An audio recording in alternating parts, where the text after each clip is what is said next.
बिस्मिल्लाहिर्रहमानिर्रहीम। दोस्तों अस्सलाम वालेकुम। आज कल भारत के जो आर्मी चीफ़ हैं जनरल एम नरावने, वो सऊदी अरब और यूएई के दौरे पे हैं। इससे पहले आपको याद होगा कुछ अरसे पहले ही जो भारत के एक्सटर्नल अफेयर्स मिनिस्टर हैं डॉक्टर एस जयशंकर, वो उन्होंने यूएई का और बहरीन का दौरा किया था।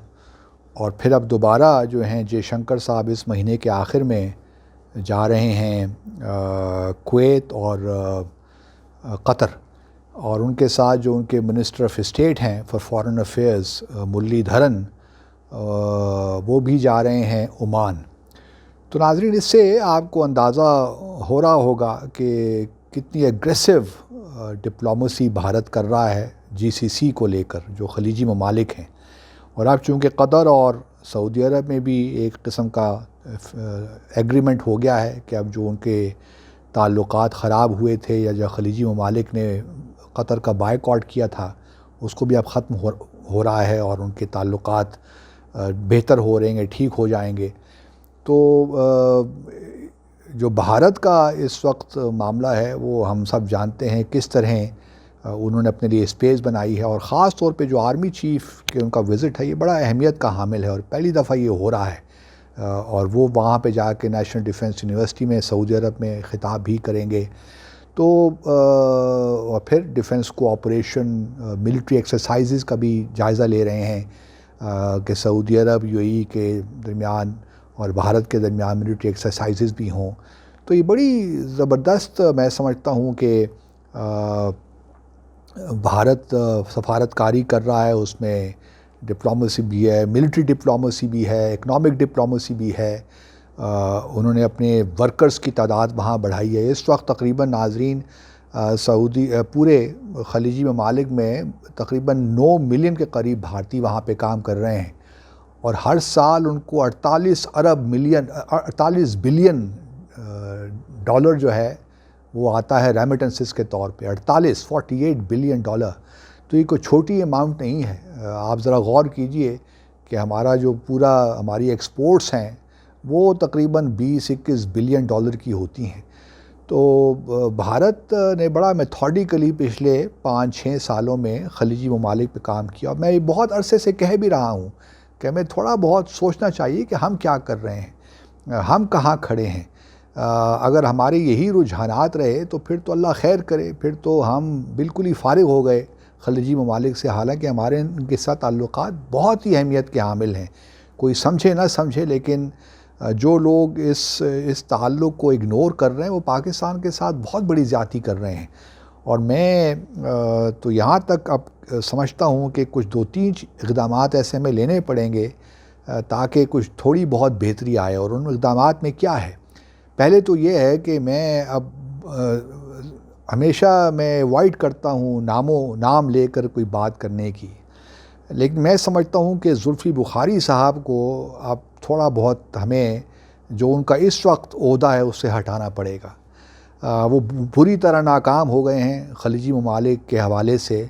बल्कि अब देखिए ना, यूएई ने पिछले दिनों पाकिस्तानी के लिए वीज़ा भी बंद कर दिया। ये भी अपनी नौयत की पहली तरह ये चीज़ें हो रही हैं जो कि हमारे लिए कंसर्न होना चाहिए। तो मैं चूँकि जुल्फ़ी बुखारी साहब का अपना एक नुक्ता नज़र है चीज़ों के हवाले से, वो एक नैरो माइंड के सेट के साथ काम कर रहे हैं। तो मैं ज़ाती तौर पे समझता हूँ, वो कि मैं ये बातें नहीं करता इस किस्म की, लेकिन मैं समझता हूँ कि वक्त आ गया है कि उनको हमें इस ओहदे से हटाना चाहिए। फिर थोड़ा बहुत फ़ॉरेन ऑफिस को भी सोचना चाहिए। मिसाल के तौर पर पिछले 4 माह से यूएई में हमारा कोई सफ़ीर ही नहीं है। जो पहले सफ़ीर थे वो रिटायर हो गए, उसके बाद 4-5 माह हो गए हैं, कोई सफ़ीर ही अभी तक हम नहीं लगा सके। तो ये देख लीजिए हमारी कितना एक किस्म का कैजुअलनेस है। हम क्या सफारतकारी करेंगे जब हमारा सफ़ीर ही नहीं होगा। तो ये अब मुमकिन है कि अगले 1 महीने के अंदर चला जाए कोई नया सफ़ीर, लेकिन बात वहीं पे आके रुकती है कि ये 4 महीने का वक्फ़ा आने क्यों दिया हमने। ऐसा क्यों नहीं हुआ कि जो सफ़ीर रिटायर हुए उसके फ़ौरन हफ्ते बाद नया सफ़ीर पहुंच जाता।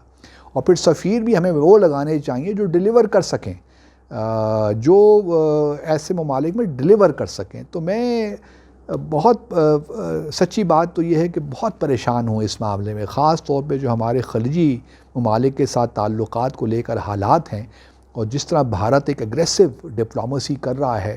مجھے لگتا یہ ہے کہ ہمارے پاس جہاں کشمیر پہ کوئی پلان آف ایکشن نہیں ہے، یہاں یہ بھی ہم نے بالکل بھارت پہ چھوڑ دیا ہے کہ بس ٹھیک ہے جی آپ جو کرتے ہیں کریں، حالانکہ ہماری ریمیٹنسز وہاں سے آتی ہیں جتنی بھی ہیں، بہرحال 6-7 ارب ڈالر ہمیں مل جاتا ہے خلیجی ممالک سے، تو ہم کیوں اس ایریے کو اس طرح اگنور کر رہے ہیں؟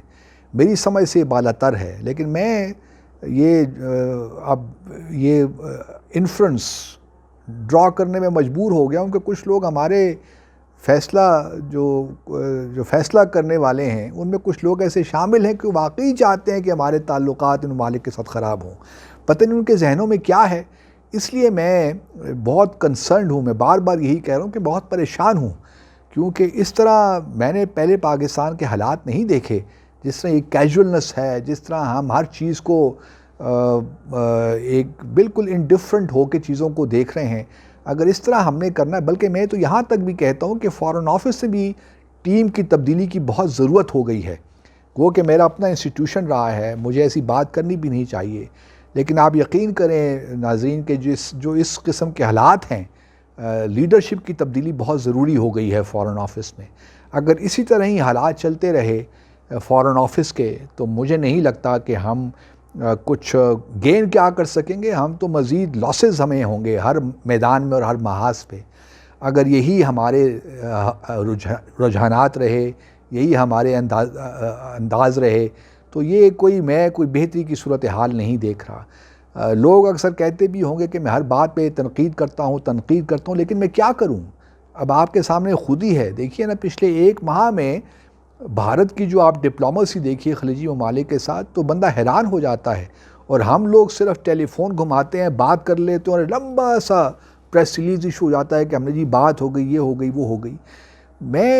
اس طرح نہیں ہوتی سفارت کاری۔ ہمارے وزیر اعظم نے بڑا زبردست شروع میں اسٹارٹ لیا تھا، دونوں ولی عہد پاکستان آئے تھے، UAE کے بھی اور سعودی عرب کے بھی، لیکن ہم نے ایسا خراب کیا معاملہ، اس کے بعد کوئی اس کو ہم فالو اپ نہیں کرے، کوئی کر سکے، کوئی صحیح سسٹین نہیں کر سکے۔ بہت سی غلطیاں میں نے پہلے بھی مینشن کیا ہوا ہے، لیکن اب اس طرح حالات نہیں چلیں گے، اس طرح بالکل حالات نہیں چلیں گے۔ خدا را کچھ مل بیٹھیے، کچھ سوچئے کہ کس طرح ہم نے جو خلیجی ممالک میں ہمارا ایک اثر و رسوخ ہمیشہ سے رہا ہے، جنرل راہیل شریف وہاں بیٹھے ہیں جو چیف ہیں ملٹری الائنس، مسلم الائنس ٹو کاؤنٹر ٹیررزم، تو وہاں ان کو ہم استعمال کر سکتے ہیں، لیکن پتہ نہیں کیا معاملات ہیں کہ کچھ بات بن نہیں پا رہی۔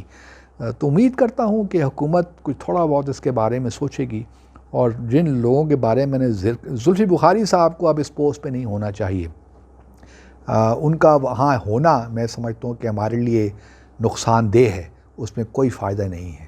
آپ سب کا بہت بہت شکریہ۔